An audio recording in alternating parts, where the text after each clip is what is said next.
Hello everyone, welcome back to the channel again. So discrete mathematics का second lecture है guys. So जिन्होंने भी पहला वाला वीडियो नहीं देखा है जिसमें हमने व्हाट इज सेट और गेट में क्या सिलेबस है इसका, representation of set, cardinality of set क्या होता है, वो सारी चीजें हमने डिस्कस करी थी। जिन्होंने नहीं देखा है वो जाकर के पहला वाला वीडियो देख के आए। ये सेकंड वीडियो है। सो स्टार्ट करते हैं गाइस सेकंड वीडियो से। सो आज हम लोग पढ़ेंगे फाइनाइट सेट के बारे में, क्या होता है फाइनाइट सेट क्या होता है। ठीक है, तो फॉर्मल डेफिनेशन के साथ जाते हैं, फिर एक एक चीज आराम से समझेंगे जैसे पहले वीडियो में किया था। So the set is called the finite if it contains the limited, that is countable number of elements, or if it element can be listed. Simply क्या मतलब हुआ भैया इसका? इसका मतलब ये हुआ फाइनाइट सेट वो सेट होता है जिसमें लिमिटेड नंबर ऑफ एलिमेंट्स हो। पहली चीज तो ये, दैट इज लिमिटेड या काउंटेबल नंबर ऑफ एलिमेंट्स। मतलब जिन एलिमेंट्स को तुम काउंट कर सकते हो, जिनकी तुम लिस्टिंग कर सकते हो, लिस्ट बना सकते हो, राइट। अच्छा, अगर लिस्ट बना सकते हैं भैया तो ये फिक्स साइज के होंगे, यस। सो तीन चीजें हैं। पहला चीज क्या हुआ बेटा? पहला चीज हुआ इनको हम लोग काउंट कर सकते हैं। दूसरा चीज क्या हुआ सर? दूसरा चीज हुआ इनको लिस्ट कर सकते हैं। तीसरा चीज क्या हुआ कि भैया ये फिक्स्ड साइज के होंगे, फिक्स साइज के होंगे। ठीक है। Empty set can be finite set. Second point क्या है? Empty set can be finite set. इसका मतलब क्या हुआ? एम्प्टी सेट क्या होता था? मैंने बताया था जिसके अंदर कोई भी एलिमेंट नहीं होते थे।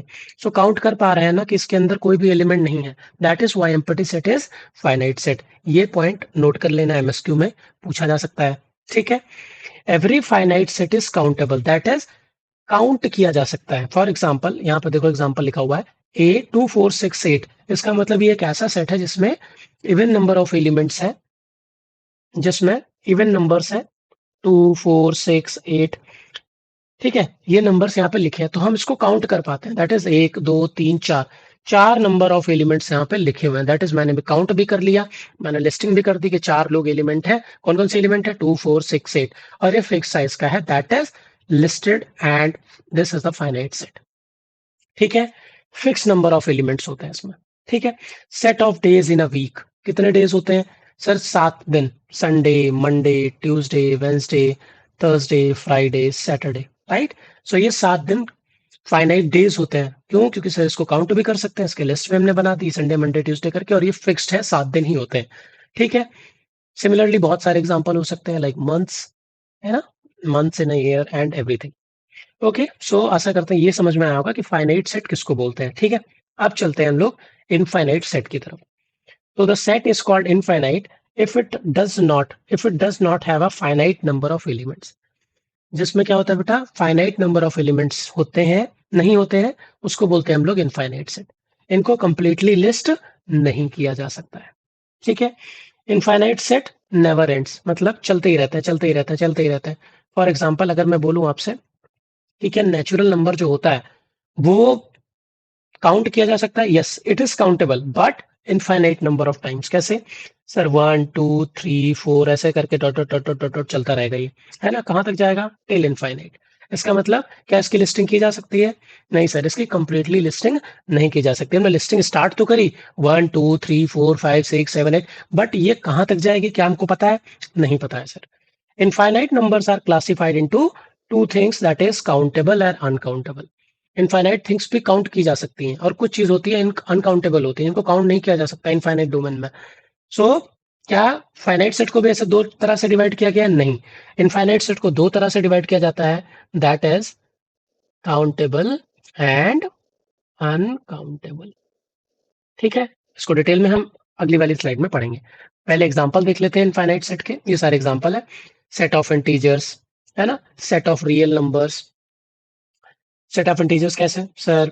स्टार्ट कर लेते हैं। For example -2 -1 0 1 dot dot dot चलता रहेगा। इससे पहले भी नंबर्स हैं ये सारे, तो ये सारे इनफाइनाइट नंबर्स है, राइट। इनकी लिस्टिंग नहीं की जा सकती, इनफाइनाइट सेट है। दैट इज व्हाई मैंने यहाँ पे लिखा है कि इनकी कंप्लीटली लिस्टिंग कभी नहीं हो सकती है। So what does mean by infinite set? Sir वो सेट जिसके अंदर फाइनाइट नंबर ऑफ एलिमेंट्स नहीं होते हैं, जिनकी कंप्लीटली लिस्टिंग नहीं हो सकती है, और वो कभी खत्म नहीं हो सकते हैं, नेवर एंडिंग वाली केस है। सो उनको बोलते हैं हम लोग इनफाइनाइट सेट, और वो दो टाइप के होते हैं, that is countable and uncountable. ठीक है, इतना समझ में आया? आगे चलते हैं। अब भैया अनकाउंटेबल और काउंटेबल वाला बताइए। ठीक है, तो काउंटेबली इनफाइनाइट सेट क्या होता है, अनकाउंटेबली इनफाइनाइट सेट क्या होता है, उसके बारे में देखते हैं। So the element can be listed और counted even through the set is infinite. मैंने बोला ना कि infinite set completely enlist नहीं किए जा सकते, बट लिस्टिंग की जा सकती है थोड़ी बहुत, जैसे नेचुरल नंबर की लिस्टिंग हम लोग कर सकते हैं, राइट। 1 2 3 4 डॉट डॉट डॉट, अब नहीं पता इसके आगे कहाँ तक हमको लिस्ट आउट करना है, राइट। सो हम लोग काउंट तो कर सकते हैं ना, like set of integers -2 -1 0 1 2, but इसके आगे बहुत सारे नंबर है, इसके पीछे बहुत सारे नंबर है, राइट। सो इसको हम लोग काउंट किए हैं, right. Set of natural numbers, यहाँ पे देखो even natural numbers, odd natural numbers, ये सब काउंट किए जा सकते हैं। अभी देखो अनकाउंटेबल क्या है, जिनको हम काउंट ही नहीं कर सकते। The element can not be listed और counted one by one, that is set of all real numbers, set of all real numbers between 0 and 1। कैसे कैसे पता सर, काउंट तो कर सकते हैं ना, कैसे काउंट करोगे बताओ। तुम बोलो 0 से और 1 के बीच में, ठीक है ध्यान से सुनना, 0 और 1 के बीच में क्या नंबर रख सकते हो सर। 0 पॉइंट, मैं बोलूं अगर कि सर 0.1 रख दो, तो मैं बोलूं 0.01 भी तो रख सकते थे, यहां से स्टार्ट कर देते। अच्छा, फिर मान लो एक बच्चा आया, उसने बोला सर 0.0001 से रख सकते थे। फिर कोई आकर के बोले सर 0.00000001 से स्टार्ट कर सकते थे, राइट। सो पता ही नहीं है कहां से स्टार्ट करना है, लिस्ट कहां से बनानी है, कैसे काउंट करना है, यही नहीं पता है। That is why this set is called uncountably infinite set. समझ में आया बच्चा।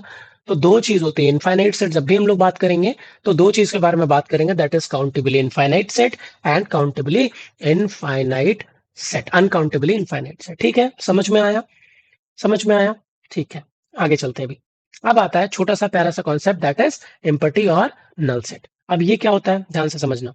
मैंने पॉइंट सारे इंपॉर्टेंट यहाँ पे लिख रखे हैं, जो भी गेट के लिए इंपॉर्टेंट है और जिससे एमएसक्यू बन सकता है या छोटा सा कॉन्सेप्चुअल क्वेश्चन बन सकता है, यहाँ पे मैंने सब कुछ लगा के रखा है, कुछ भी एक्स्ट्रा पढ़ने की जरूरत नहीं है। और ये बहुत ही स्टैंडर्ड बुक से नोट बनाया गया है फॉर योर काइंड इन्फॉर्मेशन। ये कहीं से कई कंटेंट कहीं से उठाया नहीं गया है, ये प्रॉपर बुक से रिसर्च करके ही कंटेंट यहाँ पे स्लाइड में लगाया गया है, ठीक है। सो अब पढ़ते हैं हम लोग नल सेट या एम्पटी सेट क्या होता है। The set contain no elements is called the empty set or null set, and it is denoted by phi or this empty set. So ऐसा सेट जिसके अंदर कोई भी एलिमेंट नहीं होता है उसको हम लोग बोलते हैं empty set और null set। इसको रिप्रेजेंट कैसे करते हैं, either through this symbol or with this empty curly braces, ठीक है। अच्छा, next point, the cardinality of empty set is 0। अच्छा, अब कार्डिनलिटी क्या होती है, मैंने क्या बोला था, cardinality number of element present inside the set, कितने एलिमेंट्स है उस सेट में, उसको बोलते हैं हम लोग कार्डिनलिटी। और अभी बच्चा लोग आपको पता है ये कि इस वाले सेट के अंदर कोई भी एलिमेंट नहीं है, that is why the cardinality is 0 in this case, okay. अच्छा, next point, the empty set is called the finite set. क्यों, क्योंकि सर हम काउंट कर पा रहे हैं ना, काउंट करके बोल पा रहे हैं कि 0 नंबर ऑफ एलिमेंट्स है इसके अंदर, काउंट काउंट कर सकते हैं, right. That is why this is finite set. और ये वाला मैंने कॉन्सेप्ट डिस्कस भी किया था जब मैं फाइनाइट सेट अभी डिस्कस कर रहा था थोड़ी देर पहले, कि फाइनाइट सेट वाला केस यहाँ पे देखो, every empty set is finite set, okay. Next, this is the example, set of all months having 32 days is an empty set. कैसे भैया, ऐसा कोई मंथ होता ही नहीं है जिसके अंदर 32 डेज आए, that is why this set is empty and denoted by symbol 5, ठीक है। अच्छा, next next next next, union of null set with any other set will result with the set itself. मान लो एक सेट है, ठीक है, मान लो एक सेट है, दैट इज ए। अब यूनियन क्या होता है, ये चीज आगे डिस्कस करेंगे, ठीक है, तो उस पर फोकस नहीं करना, लेकिन ये चीज याद रखना है हमको एम्पटी सेट के रिगार्डिंग, कि अगर किसी सेट का एम्पटी सेट के साथ यूनियन करते हैं तो वही सेट आता है, जिस सेट के साथ यूनियन करते हैं वही सेट निकल करके आता है, ठीक है।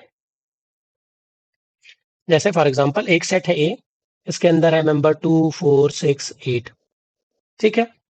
एंड एक सेट मान लेते हैं बी, जो कि एम्पटी सेट है जिसके अंदर कुछ नहीं है। सो अगर मैं इसका यूनियन करूं ए यूनियन बी, सो क्या आएगा बता। यूनियन का मतलब होता है दोनों को मिला करके जितने नंबर ऑफ एलिमेंट्स है वो, ठीक है, एक तरह से कॉम्बिनेशन। सो यहाँ पे क्या आएगा भैया, इसके अंदर बी सेट के अंदर तो कुछ है ही नहीं, इसका मतलब रिजल्ट में क्या आएगा 2 4 6 8, that is the set A, nothing but the set A. So A union B क्या आ गया, ए आ गया। सो वही मैंने बोला कि यूनियन अगर किसी का करते हैं हम लोग नल सेट के साथ, नल सेट के साथ अगर मैं यूनियन करता हूं तो क्या निकल के आएगा बच्चा लोग, क्या निकल के आएगा बताओ भैया, निकल के आएगा वही वाला सेट जिसके साथ हम यूनियन कर रहे थे, ठीक है, ट्रू, समझ में आ रहा है, समझ में आ रहा है? कोई डाउट होगा तो कमेंट बॉक्स में लिखना कि भैया ये वाला पॉइंट हमको समझ में नहीं आया था। ठीक है, next point, the intersection which is denoted by symbol this of the null set with any set A result in the null set itself। null का मतलब इंटरसेक्शन पहले तो समझो क्या होता है, आगे डिस्कस करेंगे इंटरसेक्शन यूनियन क्या होता है, बट अभी यहाँ क्योंकि हम लोग स्लाइड डिस्कस कर रहे हैं राइट एम्पटी सेट के बारे में, तो ये समझना बहुत जरूरी है कि ये प्रॉपर्टीज इस एम्पटी सेट से रिलेटेड है, दैट्स वाई ये स्लाइड में लिखा हुआ है। ठीक है, तो इंटरसेक्शन क्या होता है? इंटरसेक्शन का मतलब होता है कॉमन। ठीक है, तो अगर मान लो मैं कोई एलिमेंट लेता हूं, मान लो कोई सेट लेता हूं ए 1 3 5 7, ठीक है, बी एक नल सेट है जिसके अंदर कुछ नहीं है राइट। सो मैंने बोला इन दोनों का कॉमन क्या है, so A intersection B, common elements निकाल के आपको लाने हैं। तो बताओ इन दोनों में कुछ कॉमन है? इन दोनों में कुछ कॉमन है? सर कुछ नहीं, नथिंग, बट व्हाट, कुछ कॉमन नहीं आने को कैसे लिखते हैं? सर कुछ कॉमन नहीं है, दैट इज एक भी एलिमेंट नहीं है। एक भी एलिमेंट नहीं है तो कैसे लिखेंगे? सर एक भी एलिमेंट नहीं है, और ये क्या है? ये nothing but B set, that is empty set. That is why intersection जब हम लोग करते हैं नल सेट के साथ तो हमारा क्या रिजल्ट आता है? नल आता है। और जब यूनियन करते हैं तो जिस सेट के साथ यूनियन करते हैं वही सेट निकल के आता है। ठीक है, अच्छा अब देखो कॉम्प्लीमेंट क्या होता है? complement, the complement of null set with respect to any universal set will be the entire whole, will be entire or whole set u itself। Complement का क्या मतलब होता है? वो कॉम्प्लीमेंट नहीं जैसे हम लोग को कोई कॉम्प्लीमेंट देता है, you are very intelligent, you are so beautiful, वो वाला कॉम्प्लीमेंट नहीं। कॉम्प्लीमेंट का मतलब होता है जस्ट इसका उल्टा। ठीक है, जैसे अगर मैं बोलूं एक यूनिवर्सल सेट क्या होता है ये भी डिस्कस करेंगे, पहले तो बात कर लेते हैं थोड़ा। यूनिवर्सल सेट का मतलब होता है होल सेट, यहाँ पे पहले देख लेते हैं। The universal set is the set that contain all elements under consideration in the particular discussion or problem is usually denoted by U। जिस के बारे में बात हो रही थी ना, जिसके बारे में बात हो रही थी, फॉर एग्जांपल अगर मैं बात करूं सेट ऑफ नेचुरल नंबर के बारे में बात हो रही है, उसके कंसिडरेशन में ये प्रॉब्लम रखी गई है। तो इसका मतलब क्या हुआ? यूनिवर्सल सेट क्या बना आपका? ये नेचुरल नंबर जो है वो यूनिवर्सल सेट में आएगा, राइट राइट। और ये दूसरा एग्जांपल लिखा हुआ है, if the universal set is set of all natural number less than 10, तो यूनिवर्सल सेट क्या बनेगा? सर 1 से लेकर के 9 तक पूरा एक यूनिवर्सल सेट बनेगा। जिसके बारे में भी बात हो रही होती है उसको बोलते हैं हम लोग यूनिवर्सल सेट। अगर मैं बात करता कि इंडिया के बारे में बात कर रहा होता तो हमारा यूनिवर्सल सेट क्या हो जाता? इंडिया हो जाता। यानी सेट ऑफ कंसिडरेशन, इस प्रॉब्लम को इस डोमेन में सोचना है, किस प्रॉब्लम को किस डोमेन में सोचना है उसको बोलते हैं हम लोग यूनिवर्सल सेट। अगर मैं बात करता set of odd numbers, set of odd मान लो नेचुरल नंबर्स लेस देन 10, सो हमारा प्रॉब्लम क्या है? हमारा डोमेन क्या हो गया?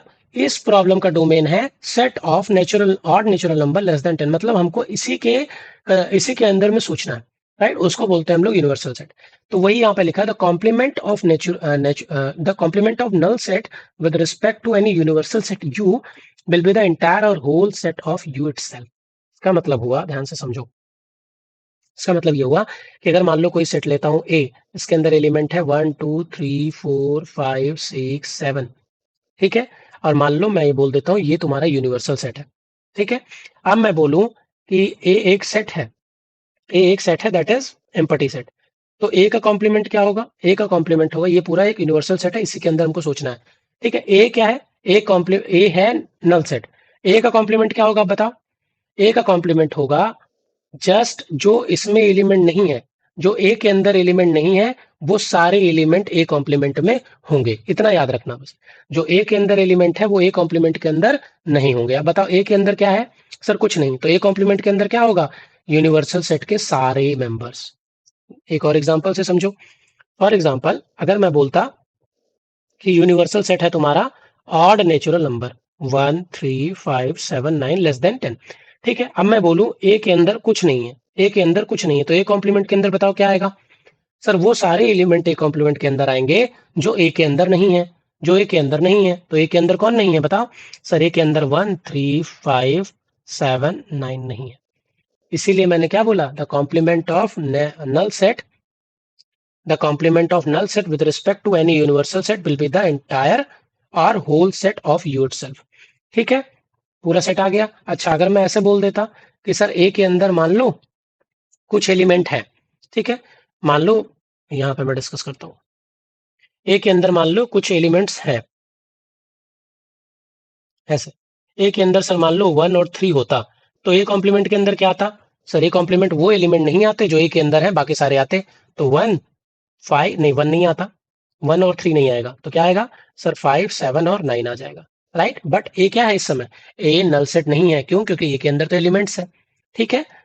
तो ये बात याद रखना है हमको नल सेट के कंपैरिजन में, कि अगर किसी भी सेट का यूनियन करते हैं नल सेट के साथ, तो क्या आएगा?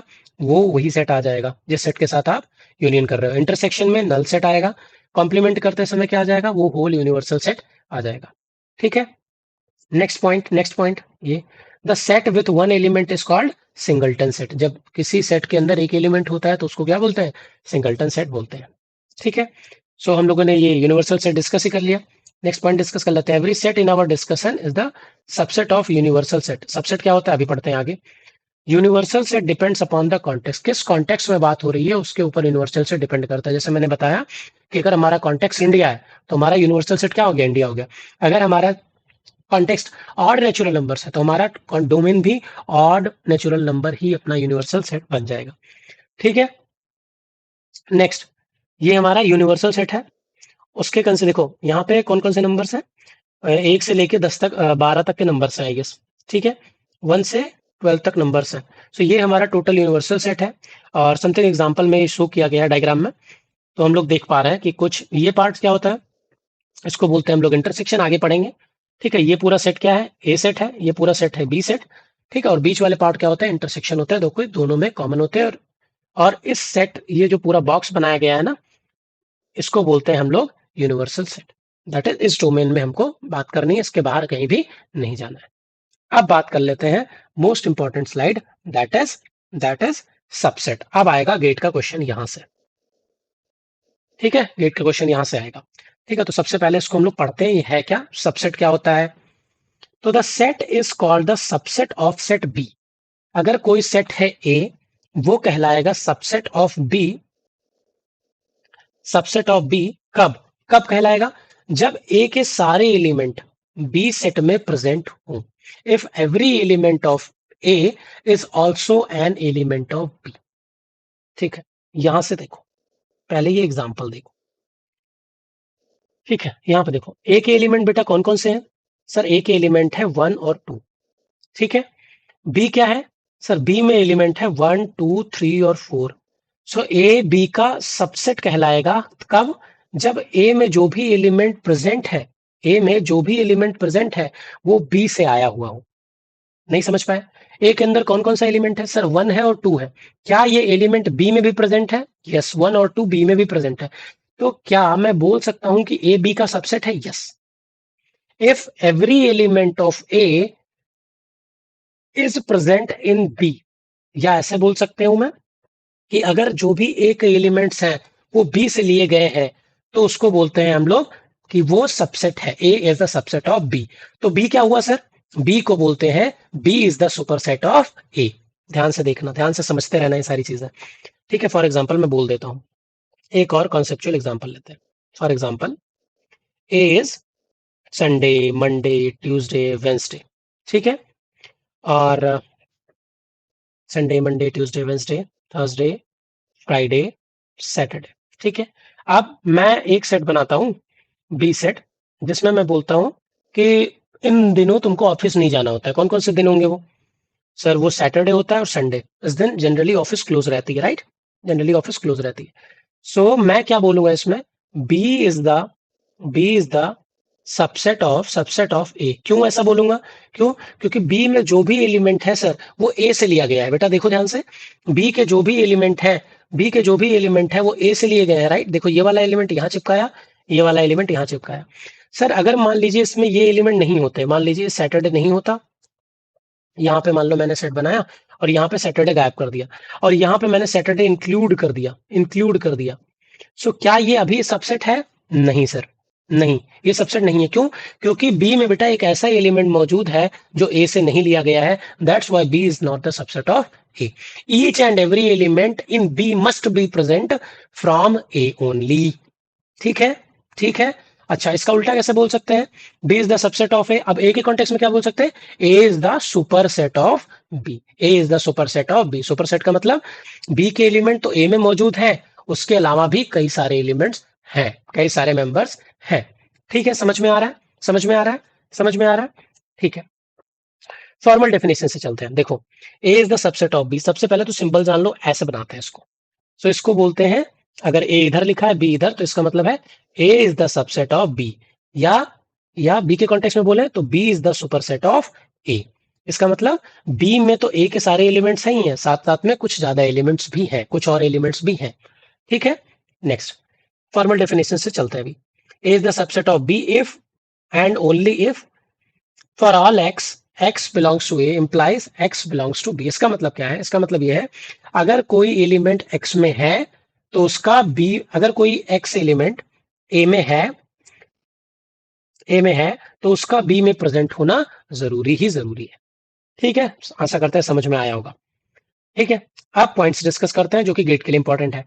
ए is the subset of A, every set is the subset of itself. For example, अगर मैं एक सेट बनाता हूं ए, 1 2 3 लिखता हूं, एक दूसरा सेट बनाता हूं दैट इज ए, तो 1 2 3, क्या दोनों में सेम नंबर ऑफ एलिमेंट्स है? यस। क्या ए में वही, क्या मतलब, देखो ध्यान से, मान लो ये ए डैश है, ठीक है, दोनों सेम है, बट मैं नाम कैसे एक्सप्लेन करूं? ए बोलूंगा तो आप लोग कंफ्यूज होगे, इसलिए ए और ए डैश कर दिया। ठीक है, सो क्या इस वाले में सारे, क्या ए डैश में सारे एलिमेंट ए के हैं? यस, 1 है, 2 है, 3 है, तो इसका मतलब क्या है? A dash is the subset of A, या उल्टा भी बोल सकते हैं, A dash is the subset of, मतलब सिंपली ए ही है दोनों। ठीक है, next, phi is the subset of A. Empty set is the subset of every set. Empty set is the subset of every set. Point note करते रहना है सारे. Next, A is the every set is a subset of universal set. Universal set तो पता ही है, सारे members. Universal set में क्या आता है? सारे मेंबर्स आते हैं। जैसे फॉर एग्जांपल अगर मैं बात करूं, 1 2 3 4 5 6 7 8 9, ठीक है, ये तुम्हारा यूनिवर्सल सेट है। इसके अंदर तुमको बात करनी है, ये क्या है? Set of natural number less than 10। इसके बारे में तुमको बात करनी है। अब मैं बोलूं एक एलिमेंट है ए, एक सेट है ए 5 6 7, ठीक है, तो क्या ये सेट सबसेट है यूनिवर्सल सेट का? Yes. So every set is the subset of universal set, ये वही बता रहा है।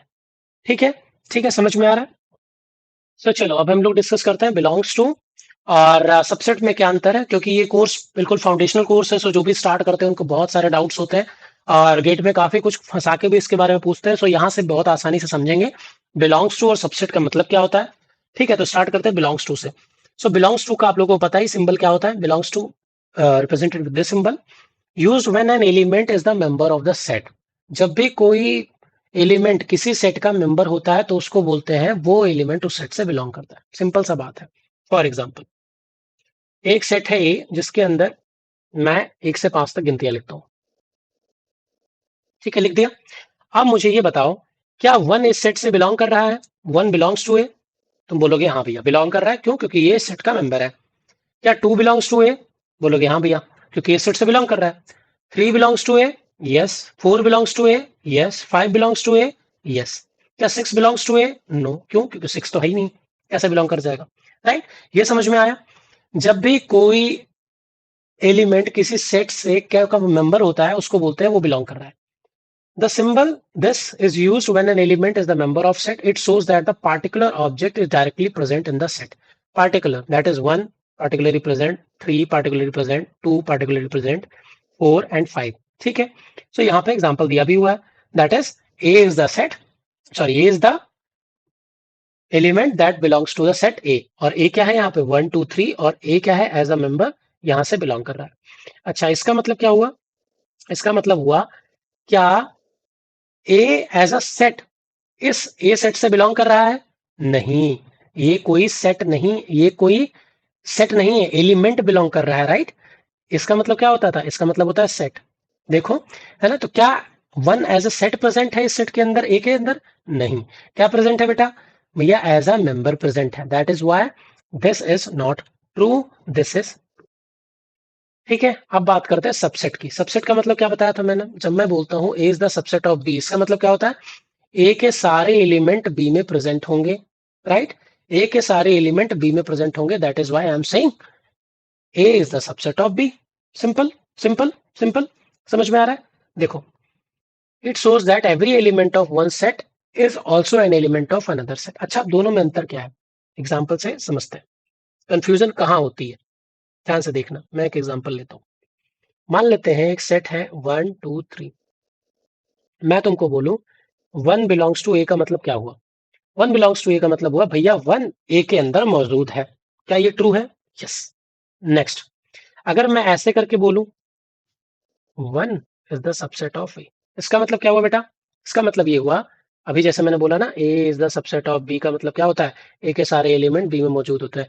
तो क्या इस सेट का, जो इस लेफ्ट हैंड साइड में लिखा हुआ है, क्या इस सेट का सारा मेंबर ए में मौजूद है? देख के तो पता चल रहा है भैया, 1 है ना, मौजूद है ना। तो अगर सबसेट का साइन है तो इसका मतलब ट्रू है। अच्छा, अब मैं एक केस पूछता हूं तुमसे, क्या ये केस ट्रू है? ये पीछे भी डिस्कस किया था मैंने। क्या ये केस ट्रू है? इसका मतलब बता दो तो मैं समझ जाऊं कि समझ गया। क्या ये केस ट्रू है? नहीं। इसका मतलब क्या हुआ, इसको समझेंगे कैसे भैया? इसको समझेंगे, इसका मतलब ये हुआ, ए के अंदर एक एलिमेंट ऐसा है जो ऐसा सेट के साथ मौजूद है। कब ट्रू होता? अगर ए के अंदर, अगर ए के अंदर ऐसा कुछ होता, ए के अंदर अगर ऐसा कुछ होता तो ये वाला कंडीशन ट्रू हो जाता। लेकिन ऐसा तो कुछ है नहीं। हमेशा बिलोंग्स टू जो केस होता है ना, पार्टिकुलर एक एलिमेंट पे लगता है, सेट पे नहीं लगता। दैट इज वाई ये वाला कंडीशन यहाँ पे फॉल्स होता है। ठीक है, क्यों? क्योंकि एज अ सेट नहीं मौजूद है बेटा, एज अ मेंबर मौजूद है। That is why it is correct, this is incorrect, this is incorrect.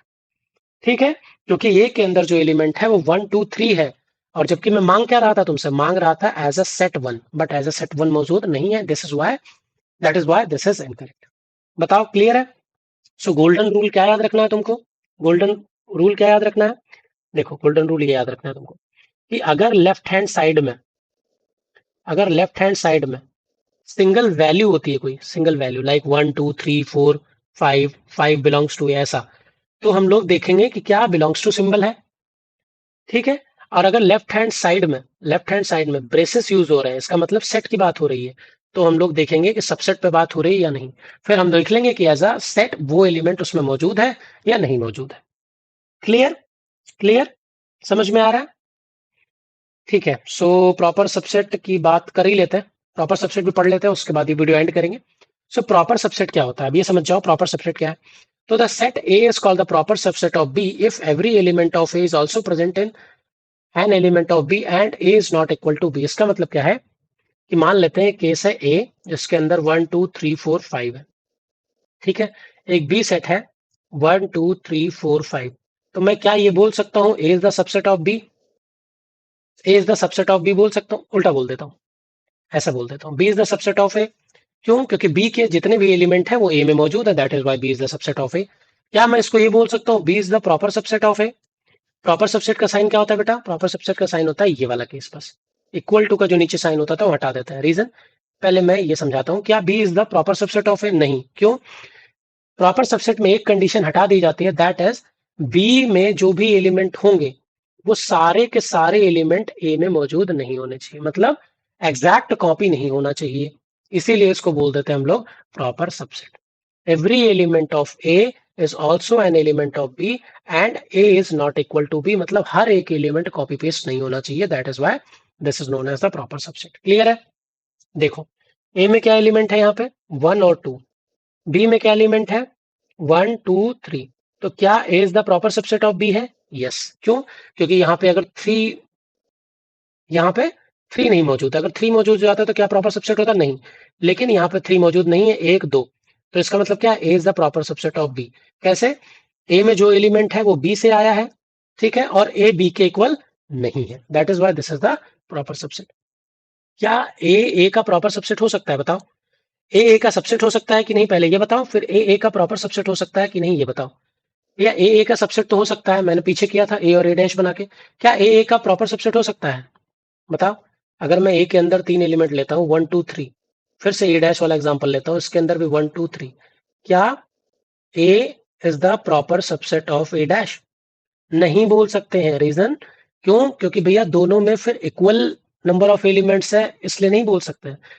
ए के अंदर जो एलिमेंट है वो ए डैश से है, ये तो समझ में आता है, बट दूसरी जो कंडीशन थी कि इक्वल केस नहीं करना है, बट ये तो इक्वल हो जाएगा। क्यों? क्योंकि दोनों में 1 2 3 1 2 3 1 2 3 है।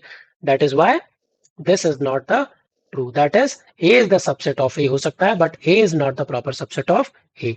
ठीक है, ये कंडीशन यहाँ true. 5 is the proper subset of A, ये तो ट्रू है। If A is not equal to 5, अगर दोनों इक्वल हो गए फिर तो इक्वलिटी वाला केस गलत हो जाएगा। 5 is the proper subset of 5. This is the false statement. ठीक है, 5 is not the subset of 5, not the proper subset of 5. So ये वीडियो यहाँ पे एंड करते हैं। आशा करते हैं आपको समझ में आया होगा। नेक्स्ट वीडियो से स्टार्ट करेंगे, दैट इज पावर सेट। बहुत इंपॉर्टेंट टॉपिक है, बहुत ही डीप डाइव लेकर के चलेंगे। So thank you so much, और वीडियो को देखते रहो। नेक्स्ट वीडियो और भी ज्यादा अच्छी होने वाली है, और इसके बाद से हम लोग गेट प्रीवियस ईयर भी करना स्टार्ट करेंगे। थोड़ा सा कॉन्सेप्ट पहले बिल्ड कर लेते हैं और बहुत डीप डाइव एक एक प्रॉपर क्वेश्चन करेंगे, और आप लोगों के लिए होमवर्क क्वेश्चन भी देंगे। सो अभी थोड़ा सा कॉन्सेप्ट बिल्ड करो, और अगर कुछ भी डाउट है तो कमेंट सेक्शन में लिखो। Thank you so much and stay connected to this playlist. Thank you.